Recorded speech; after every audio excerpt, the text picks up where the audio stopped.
3 mois après leur lancement, les travaux du programme de la grande irrigation avancent à un rythme satisfaisant au dire du gouverneur de la région de Difa qui a effectué une visite au niveau du chantier. Nous sommes revenus constater non seulement la réhabilitation de la digue initiale, mais également la construction d'une autre digue d'1 kilomètre qui n'était pas prévue. Ensuite, il était question de réhabiliter la station de pompage. Heureusement d'ailleurs qu'on est venu à temps parce qu'elle était sur le point de s'effondrer. Donc on a pris l'option de la reconstruire intégralement. Les travaux sont en cours. Également, autre chose qui n'était pas prévue, c'était la construction de nouveaux forages. Ces forages, leur avantage, c'est que ça rend l'irrigation des périmètres tout à fait indépendante de la circulation de l'eau de la Kouamadougou. Une digue de protection, de l'eau, de l'espace cultivable, des canaux, bref, tous les ingrédients sont réunis pour une relance effective de la production agricole.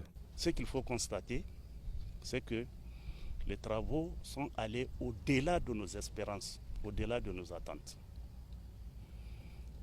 Les matériaux sont présents, le personnel est là également avec son matériel, aussi motivé qu'au départ.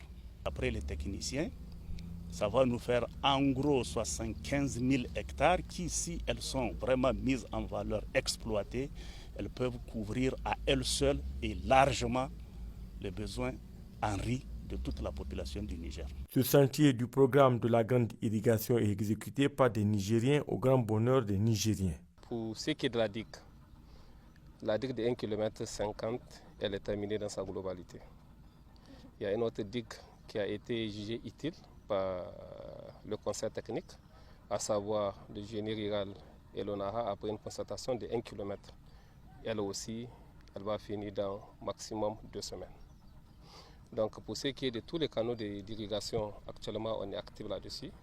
On est en train de bousculer du mieux pour que, et aussi d'ici fin du mois, au large de la première semaine du mois à venir, qu'on arrive à finaliser. Pour ce qui est de forage, les 11 forages qui nous a été demandé de souffler, de réhabiliter, ont été réhabilités. Les 9 autres forages ont été réalisés. Et tout l'ensemble d'exorts, tous les nécessaires qui rentrent dans la mise en eau sont sur place ici à Difa. Selon les explications fournies par les techniciens de contrôle, les ouvrages ont été exécutés dans le respect des règles de l'art.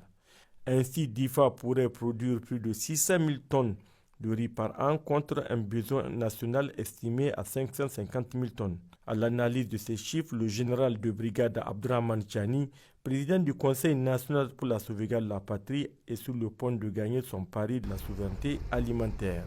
Un engagement qu'il a placé au cœur de ses priorités.